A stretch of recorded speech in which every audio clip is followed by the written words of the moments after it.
Les petits chats, on est parti pour une nouvelle guidance générale, intemporelle.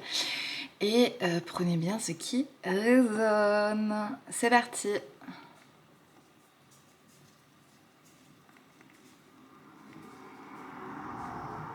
Allez. On va faire un petit voyage avec rencontrer votre futur moi que j'ai eu hier. Donc on va faire l'expérience ensemble. Il est très original. Alors, on va regarder en fait ici au niveau archétypal. On choisit un avatar ici de là où on en est maintenant jusqu'à ce qu'on ait notre futur nous. Et on va choisir un peu le chemin.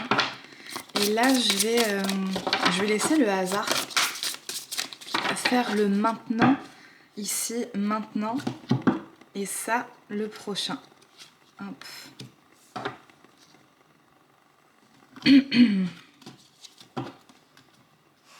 Alors, en maintenant, on a ça, l'énergie actuelle, et le prochain, on a ça. Donc déjà, je dirais une certaine forme d'insouciance ici, avec cette légèreté de l'insouciance.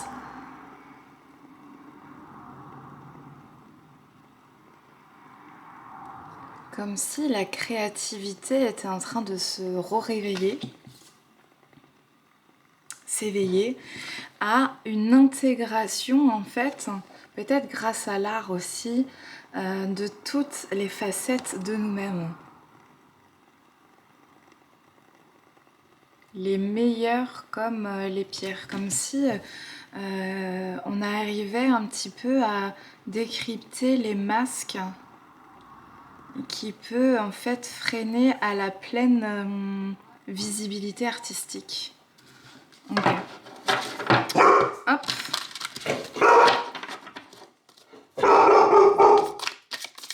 On va voir le chemin.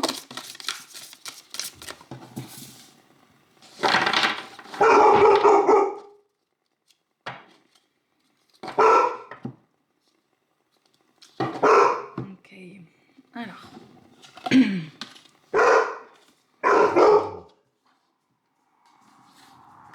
Alors, on a en première carte celle-ci.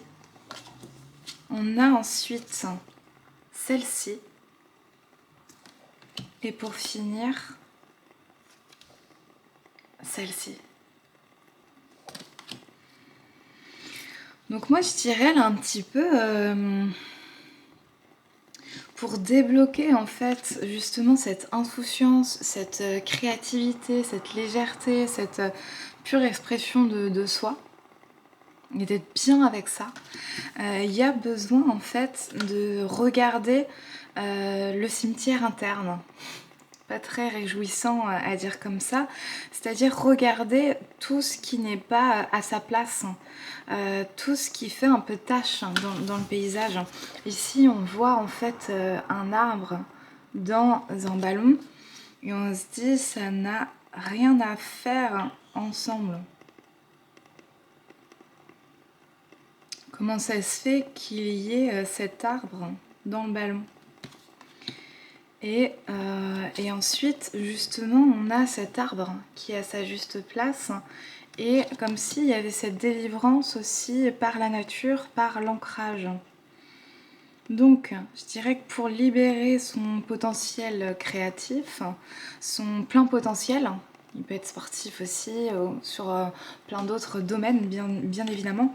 Et cette insouciance, cette légèreté, cette innocence de l'enfant, cette spontanéité, cet enthousiasme, eh bien, il y a besoin en fait de passer par une période de déprogrammation de l'ego. Déprogrammation d'une forme inconsciente de soi qui amène certains freins, certaines auto-limitations. Ça Ça peut être en termes de fausses croyances qui ont créé aussi certaines formes émotionnelles et en fait qui a cristallisé aussi dans le corps certaines limitations. Donc en fait, en travaillant de manière holistique, en prenant en compte l'ensemble de sa personne, le corps, l'esprit, l'énergie et les émotions, donc tout ce qui est domaine de la pensée émotionnelle, corps physique et corps énergétique, eh bien, regardez ce qui les amalgames, ce qui n'a plus sa place et tout déposer à l'univers, à la nature, à ses guides, en tout cas se connecter et s'ancrer à quelque chose qui fait du bien pour voir aussi les masques qui peuvent auto-limiter à cette... j'entends aussi l'auto-trahison qui peut venir parce que justement il y a cette peur de cette déflagration de nous-mêmes. C'est-à-dire de pouvoir enlever des parties d'ego, des parties de personnalité où on peut être attaché à une certaine image de soi et c'est comme s'il y avait cette forme de déflagration, apesanteur, de masque qui freinait et empêchait à la pleine réalisation de soi. Donc on va aller creuser un peu cette idée plus profondément.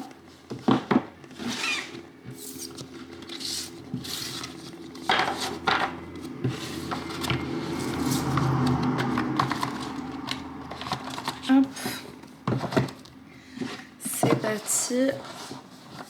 Donc, comment arriver en fait dans ce futur moi à une version beaucoup plus libre, beaucoup plus épanouie, épanouissant pour soi, épanouissant pour les autres. Non, je ne sens pas ça. Ok, on va aller voir avec le tarot de l'argent, avec Émilie Morel.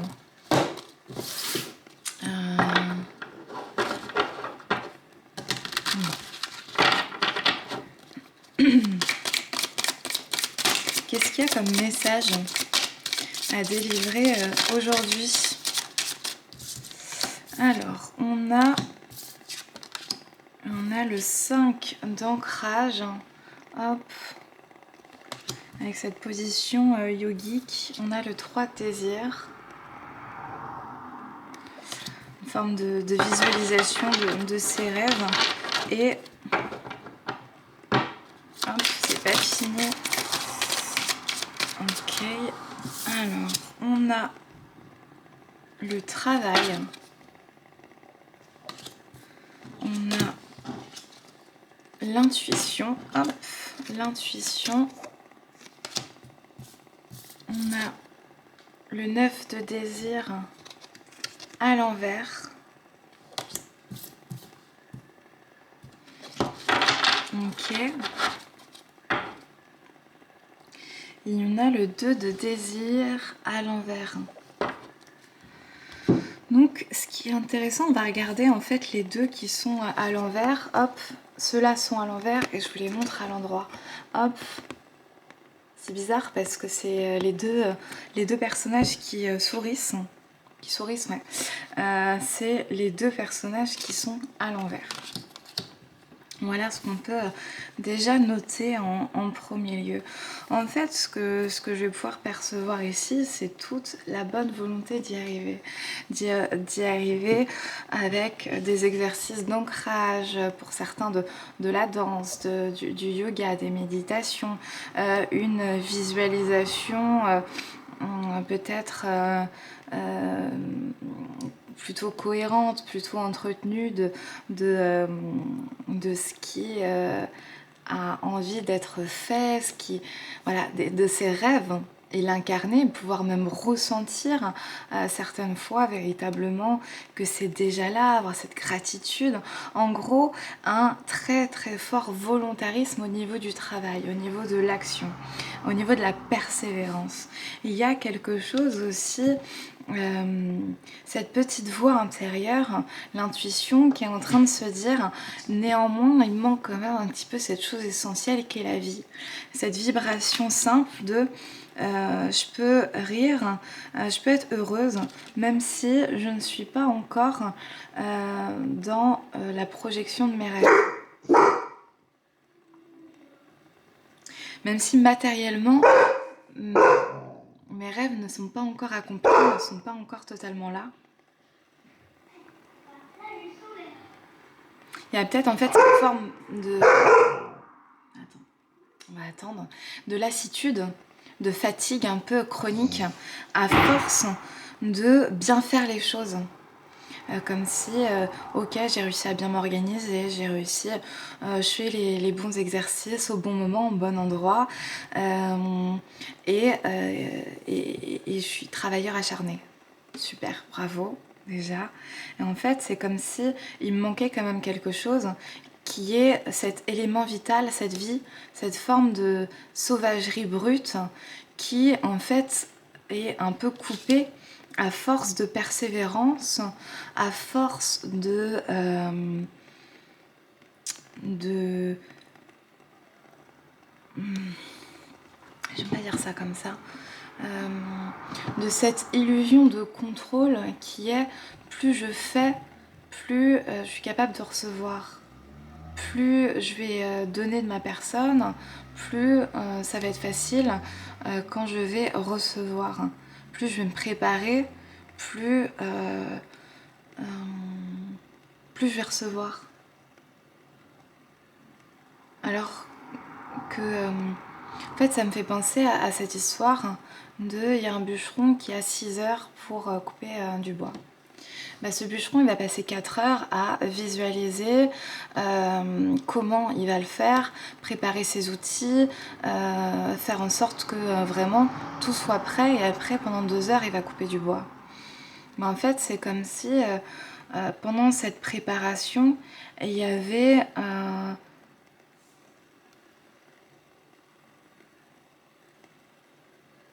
peut-être beaucoup qui vont directement couper le bois directement plutôt que de faire cette phase préparatoire en soi-même de j'intègre du repos, j'intègre du rien et des plages où je n'ai pas programmé ce que j'allais faire. Plutôt que tout soit checklisté, que tout soit écrit, que tout soit ordonné, programmé, on va dire peut-être qu'on s'est déjà assez prouvé qu'on arrivait au niveau organisationnel à tenir le cap et à tenir la marée. Bah là, c'est peut-être lâcher prise sur toutes ces perceptions, comme si en fait on s'imposait de faire un 8h-18h par jour et qu'on devait remplir ce 8h-18h et à 18h on est libre. Et on est libre et en même temps on a peut-être envie de compenser un peu ces 8h-18h qui ont été pénibles et difficiles. Et pour compenser, on peut décharger sur certaines choses qui pourraient être sublimées plutôt que déchargées. Je pense à la sexualité par exemple. Quand on décharge à travers la sexualité plutôt que de l'incarner et de la vivre, c'est agréable et dans le même temps, c'est un shoot d'un coup au lieu que ce soit un peu une énergie vibrante et vivante qui peut circuler un peu librement. Bon, je pensais aussi à l'alcool. Quand on se décharge et qu'on se dit hop, je bois un petit verre de vin après le taf, effectivement ça décharge. Mais justement, si on ne s'oblige pas à ces créneaux 8h, 18h, c'est un exemple, et qu'on se laisse beaucoup plus de plage libre dans ces créneaux-là, des espaces de liberté, peut-être que certaines choses qu'on faisait, ça sera un peu plus le soir. En fait, si on laisse un peu plus de latitude à la créativité, à l'art de manière naturelle, plus d'espace, eh bien on peut voir que les choses seront peut-être faites plus rapidement, plus facilement que quand on se lève, on a un truc bien précis, ensuite on a un autre protocole, ensuite un autre truc, un autre truc, un autre truc. Et en fait, ça devient un peu épuisant parce que sclérosant. Comme si on partait d'un carcan pour s'enfermer dans une autre case. Une autre cage dorée basée sur un hyper contrôle pour justement en fait avoir passé d'un déséquilibre à un autre déséquilibre sous forme d'équilibre. Mais en fait, c'est passer d'un contrôle à un autre, d'une stratégie à une autre. Et si on a envie de casser un peu ces barrières, c'est comment réintégrer au niveau de son intuition, de se dire je fais les choses quand j'ai un appel intérieur, quand mon corps a besoin. Si je vois que je traînouille de la patte, bien évidemment, je peux programmer et organiser des choses pour faire en sorte de me impulser aussi certaines choses, donc conserver une forme de programmation et d'ancrage. Néanmoins, si je me laisse un peu plus libre, court, ça me fait penser à la danse libre. La danse libre, si je commence à faire de la danse libre plutôt qu'à faire des mouvements ordonnés comme on peut avoir en cours, où on apprend des suites d'enchaînement, eh bien si d'un coup je ne pense plus au résultat, j'ai plus les pointes exactement comme il faut, le mouvement exactement comme il faut, et je reprends cette liberté d'action, liberté d'être, liberté de mouvement, et que j'écoute simplement mon corps. En fait, ça peut m'amener beaucoup plus loin, beaucoup plus vite à des objectifs que si vraiment tout est organisé, cadré. Je pense qu'on a pas mal exploré ça. Et justement, l'objectif, c'est d'amener beaucoup plus de vie, de légèreté.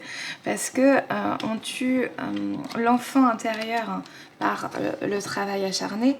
Donc l'enfant et l'innocence, le côté pétillant n'a pas assez sa place d'expression et on tue ses désirs par une forme de frustration que ce ne soit pas encore là. Donc il y a peut-être besoin d'accepter ce qui est et la réalité telle qu'elle est et de revenir régulièrement à cette acceptation quand il y a des épreuves, quand c'est pénible, quand vraiment il y a de la destruction qui peut être profonde et déstabilisateur. Revenir en fait rapidement. Par exemple, hier j'ai commencé le yoga du rire. Elle expliquait, l'intervenante, que plus on amène du rire et du sourire et des exercices de rire dans notre quotidien, plus en fait quand c'est pénible et qu'on se lève du mauvais pied ou qu'on a passé des moments eh bien on arrive à pouvoir balayer ces moments-là plus rapidement, plus efficacement. Et pour les puritains de la science, c'est prouvé scientifiquement que plus on sourit, et même si c'est des faux sourires, même si c'est des faux rires, c'est-à-dire qui sont provoqués, eh bien, plus notre système nerveux peut se calmer et intégrer dans notre corps une forme de sécurité. Donc, peut-être invitons-nous là, ça va, c'est un vrai ça, mais à faire même un faux sourire. Allez, on y va. On force un peu le trait, on peut paraître un petit peu illuminé ou débile et on s'en fout. Moi, ça m'a fait étrange pendant cette période parce qu'on doit se regarder dans les yeux, hop, je te vois, et on doit se forcer à rire carrément, là, ces sourires, ça va. Mais rire, voilà, et c'est du fake. Et en fait, avec ces petits exercices, peut-être qu'on intégrera ça au fur et à mesure quand ma petite gêne sera dépassée aussi le ridicule ne tue pas. Et bien intégrer, pourquoi pas, des petites séances comme ça de 2-3 minutes, même plus longues, des vraies séances. Quand je l'aurai intégré moi-même dans mon quotidien, de rire, de petits exercices comme ça, parce que ça libère, j'ai vu ça hier, ça libère en fait ces énergies.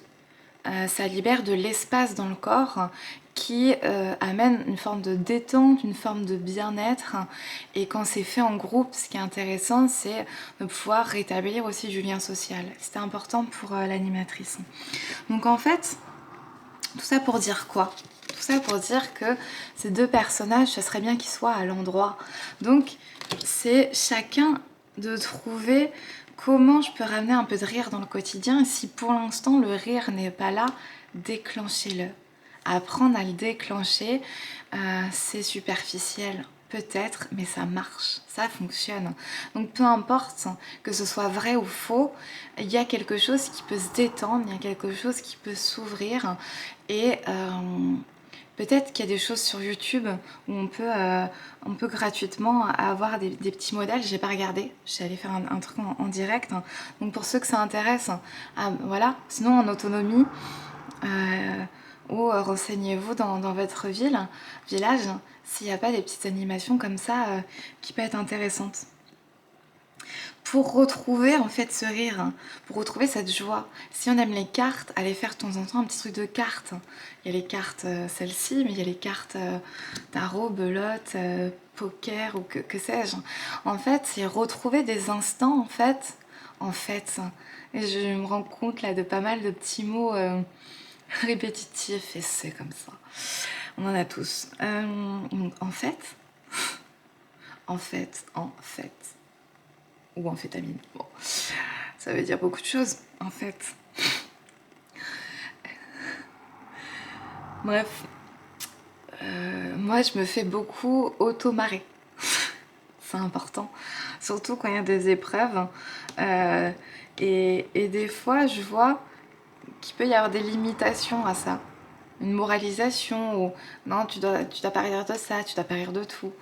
Pourquoi pas? Pourquoi pas s'autoriser davantage ce rire généreux, sans culpabilité, tu vois, à apprendre à lâcher par le rire. Parce que on peut apprendre à lâcher par les larmes, les cris, ce que tu veux. Et en fait, si on apprenait et on intégrait un peu de lâcher aussi par le rire, et ben ça peut faire du bien dans le quotidien.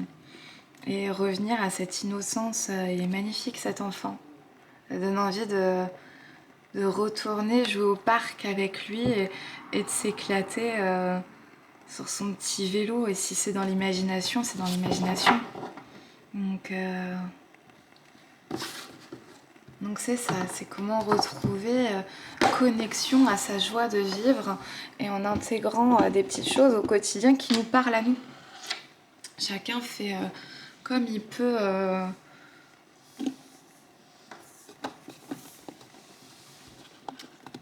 Et moi, je me rappelle, mon prof de musique me disait, relatif à l'écriture, et ça marche pour tout, il me disait, Laure, l'écriture, quand ça fait longtemps que tu n'as pas écrit, c'est comme un robinet. Au début, ça va couler goutte par goutte, et au bout d'un moment, le flux sera beaucoup plus fluide et pourra être vraiment abondant. Et ça me fait penser à Orelsan. Quand je regardais la série sur Orelsan, il expliquait finalement qu'au début, ses inspirations, il pouvait rester des nuits entières à avoir que quelques phrases et pas plus que ça. Et au bout de plusieurs années à écrire, ça lui venait comme ça. Et en fait, c'est pareil pour la joie, pour le rire. Si ça fait longtemps qu'il y a eu des épreuves de vie qui ont coupé avec la joie, eh bien, c'est s'autoriser chaque jour à s'accorder des moments de joie. Et si dans un premier temps, c'est pas naturel, c'est de les déclencher. Et ça, c'est hyper important. Parce que Nabila, je suis pas venue ici pour souffrir. Comme quoi, on peut, même si c'était du Nabila là-dedans. Non, si c'est ça, c'est elle. Je suis pas venue ici pour souffrir. Bah c'est ça. On n'est peut-être pas, c'est pas incarné pour souffrir tout le long.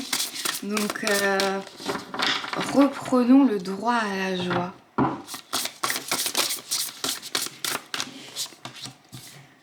Le spleen n'est plus à la mode, c'est pas compliqué d'être heureux.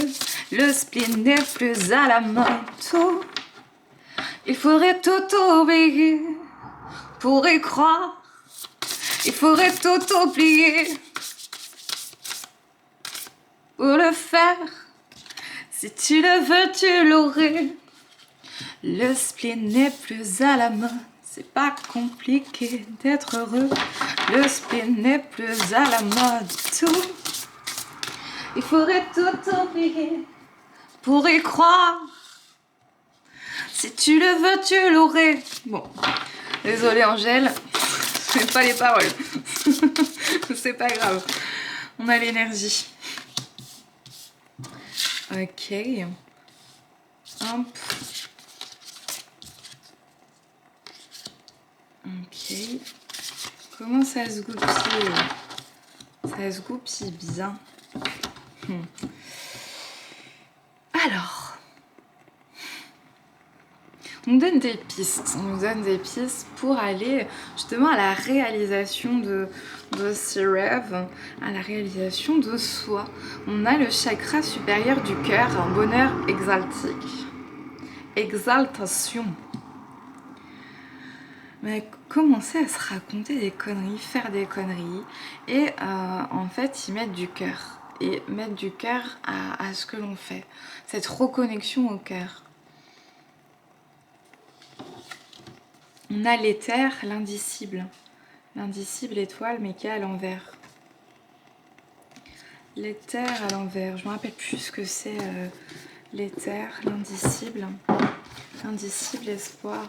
Est-ce que c'est une perte d'espoir?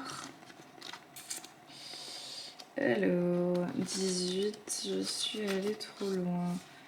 Énergie du point zéro, vide, toile vierge, seuil, tout est possible, temps de choisir ce que l'on veut manifester dans sa vie, possibilité infinie, illimitée, paradoxe. Tout ce qui est insaisissable est trop mystérieux pour être défini, savoir indicible, espace liminaux, énergie vitale. Alors, c'est comme si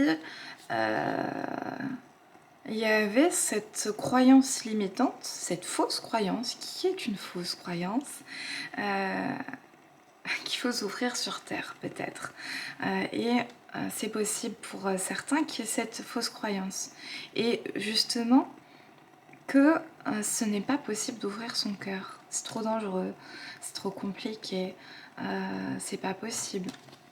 Donc il y a une auto-limitation intégrée à force d'expérience, à force de tomber et d'avoir du mal à se relever ou peiner vraiment sur pas mal de choses, des pertes particulières qui amènent en fait une fermeture du cœur.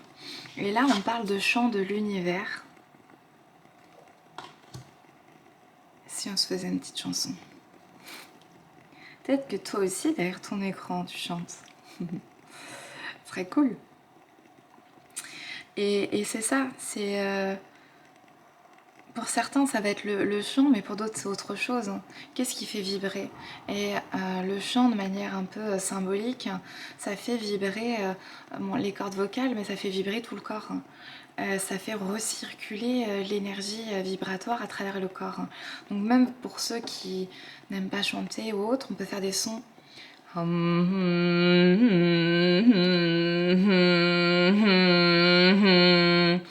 Et en fonction en fait des vibrations, là plutôt c'est quelque chose de grave, moi ça va me toucher à mon chakra plutôt sacré, racine, plutôt les chakras du bas. Ça me fait quelque chose de plus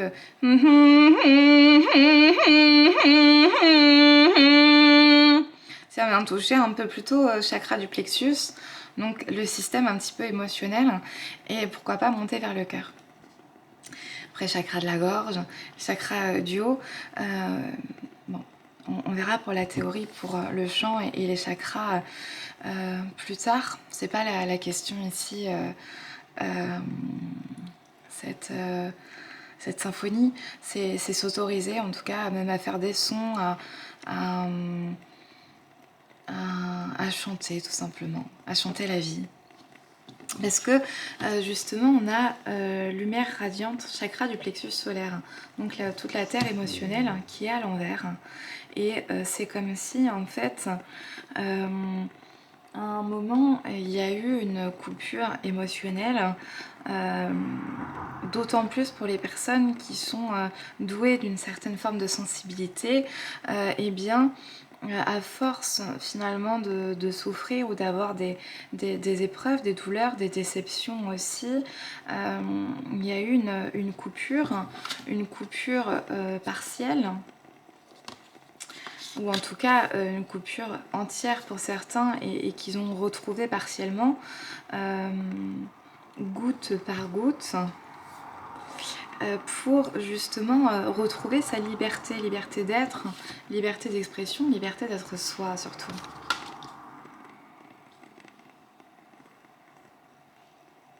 Donc, comment se fier, sans rentrer dans une tyrannie ou d'être esclave de ses émotions, mais comment se fier à son système émotionnel?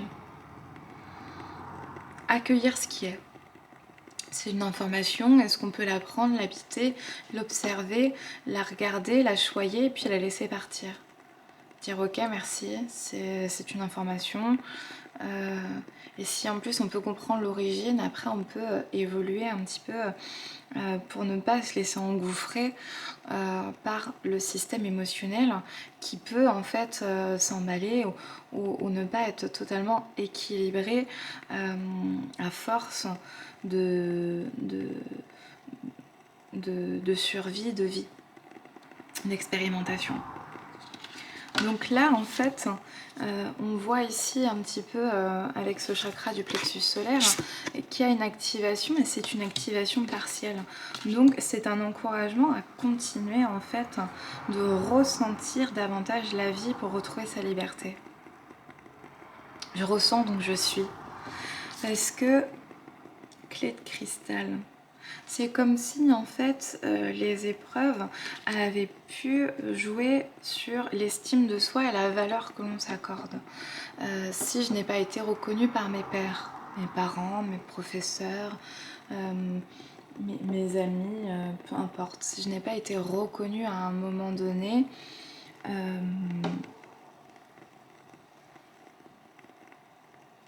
désolée, il y a une odeur étrange, c'est comme ça.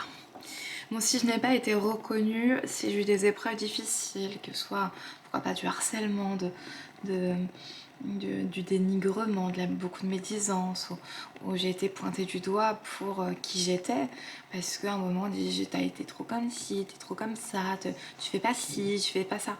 Tu dis en fait ça joue directement sur la confiance en soi et l'estime de soi.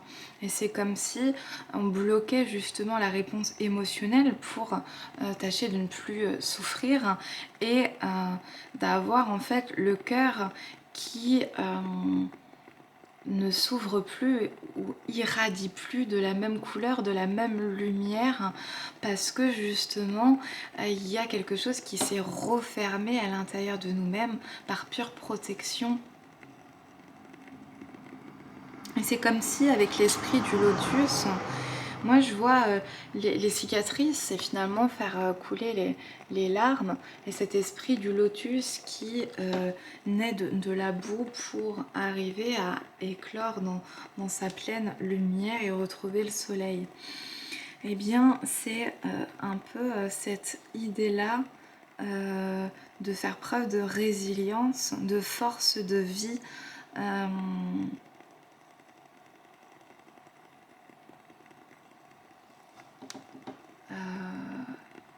de force de vie et de vitalité avec cet esprit finalement guerrier pour arriver à maîtriser son système émotionnel, de pensée, d'image de soi, de se valoriser, de se prendre par la main et finalement d'aller chercher ses forces dans l'énergie du soleil, dans la lumière. On a à côté amis à poils et à plumes, eh bien nos amis les animaux sont les plus beaux maîtres de ce qu'est la vie simple et pure. Et c'est comme si ils pouvaient vraiment être des enseignants pour le cœur. Ouvrir son cœur avec un animal peut être beaucoup plus facile que l'ouvrir avec un humain.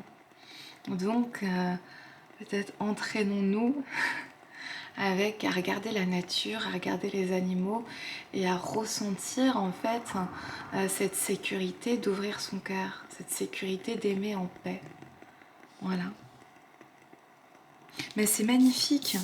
Moi je trouve que c'est plein d'espoir et on va venir recouvrir avec l'oracle de la lanterne. Qui est les 4 âges du féminin sacré. Bien évidemment pour les hommes, voilà, on peut largement sexualiser. Voilà. Et pour ceux aussi qui ont plutôt une énergie masculine, on peut largement le mettre à notre sauce à chacun. Voilà. Alors, on a 3 messages. L'intégration intérieure. Dompter la fougue de notre nature intérieure et l'accorder à la discipline et aux nuances de la vie apporte paix, équilibre et accomplissement. Ce qui est cool, c'est que ça a fait une petite synthèse de cette première, de la partie de tout à l'heure, qui était finalement de se ficher un petit peu la paix pour ceux qui ont l'habitude de beaucoup organiser. Et on peut dire l'inverse, de commencer à s'organiser pour tous ceux qui se fichent un peu trop la paix. Et en fait, dompter la nature intérieure, l'accorder à la discipline et aux nuances de la vie apporte paix, équilibre et accomplissement. Cet équilibre entre ces espaces de vie où je peux être totalement libre et en même temps une certaine forme de discipline pour arriver à ritualiser et à atteindre des objectifs journaliers nécessaires à l'accomplissement de mes objectifs. Donc c'est ça en fait qui est intéressant, l'intégration au fur et à mesure d'une forme disciplinaire dans la liberté. L'énergie émotionnelle. Les émotions sont des messagères à considérer attentivement et avec gratitude. Ça a fait une confirmation de ce qui a été dit avant. Voilà. Je prends l'information, je peux respirer dedans et j'apprends à lâcher, à pas m'accrocher à cette info. Éviter de me faire des films et des scénarios, parce que la plupart du temps, ces films et ces scénarios sont négatifs, c'est-à-dire qui sont néfastes pour soi-même et pour les autres. Ça fait baisser son énergie. L'inconnu, connaître l'inconnu. Élargir et sortir de sa zone de confort.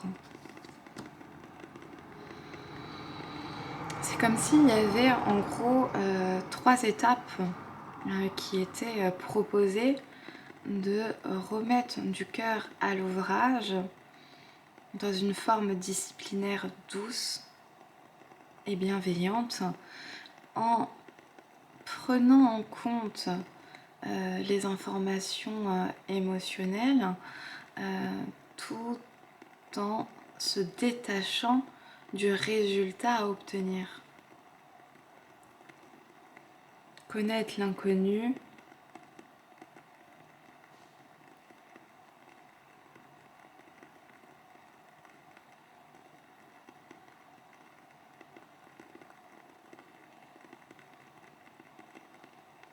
ça peut être le silence, le vide,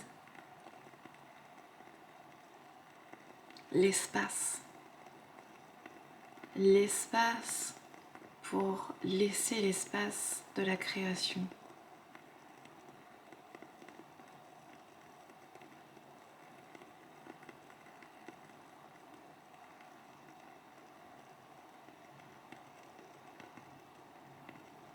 Ok, Est-ce qu'il y a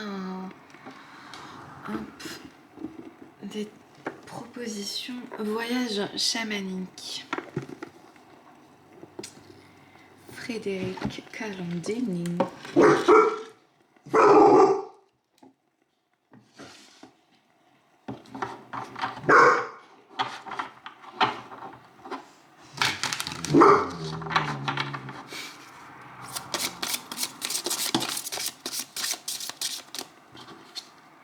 Alors, Ayaouma, responsabilité sur le côté.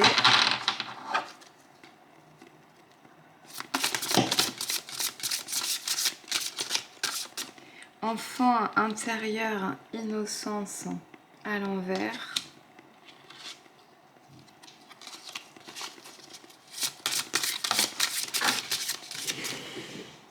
On a Chakruna, vision sur le côté.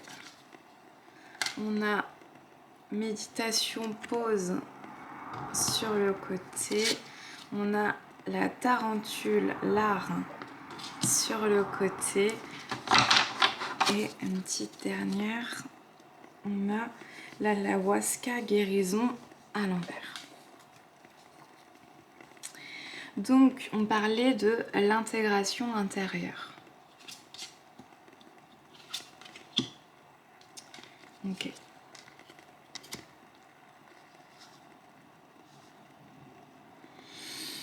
C'est comme si le corps d'adulte avait pris la place de l'enfant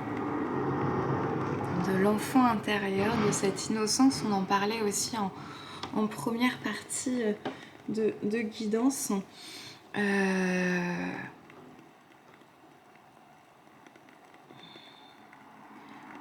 En fait, à force de prendre les responsabilités d'adulte, il y a beaucoup moins de place, plus du tout pour certains, à l'innocence de la création pure, de ne plus avoir d'objectif, de plus faire les choses pour faire les choses, par obligation, par contrainte, parce que c'est bien pour moi, parce que ceci, en ayant des justifications mentales, intellectuelles, qui se disent ça c'est bien, ça c'est pas bien. Une forme de moralisation excessive, de j'ai envie d'être une bonne personne, donc je fais telle chose, tel comportement. Je m'organise d'une telle façon.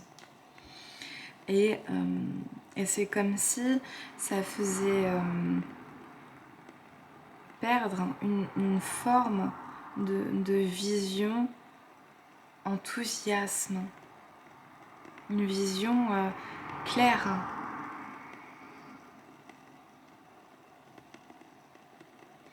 Parce que justement, il y a une intégration des pauses, des temps de méditation, des temps de rien.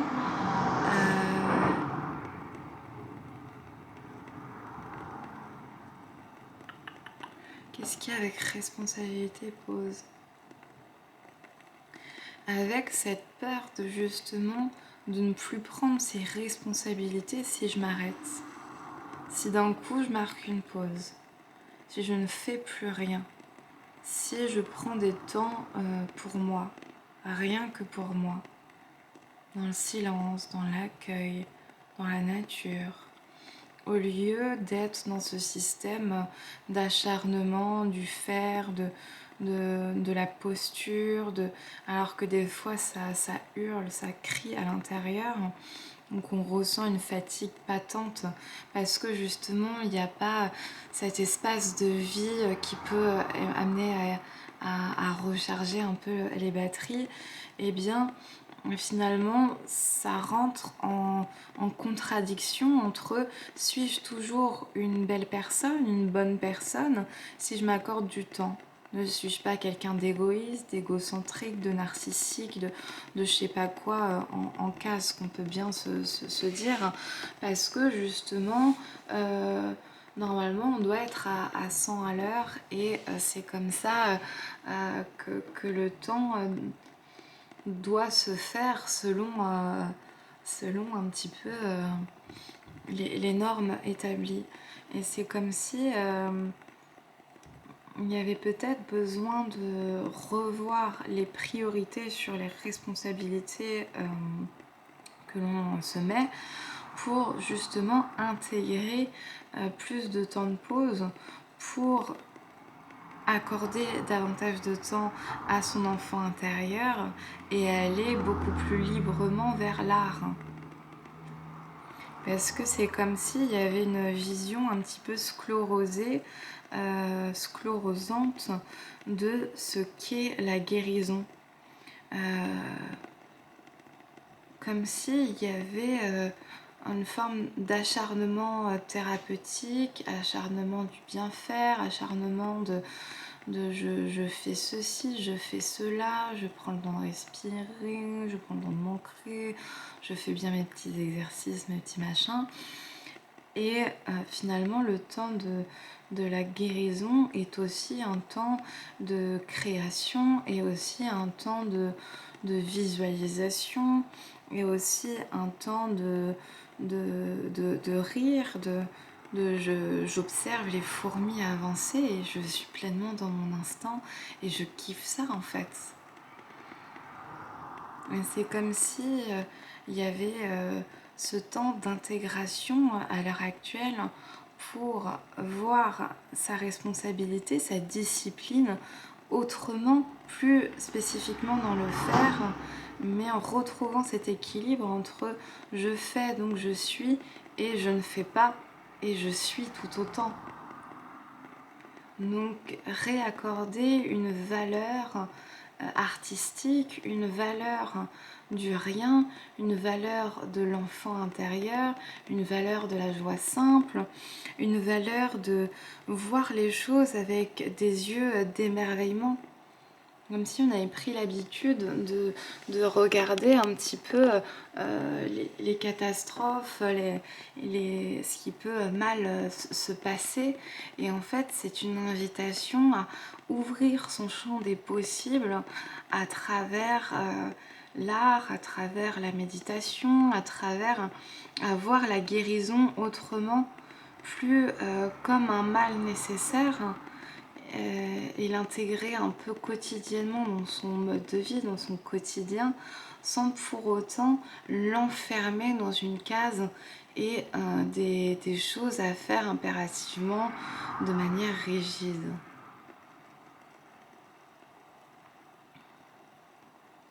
Se laisser l'espace de vie, l'espace de la création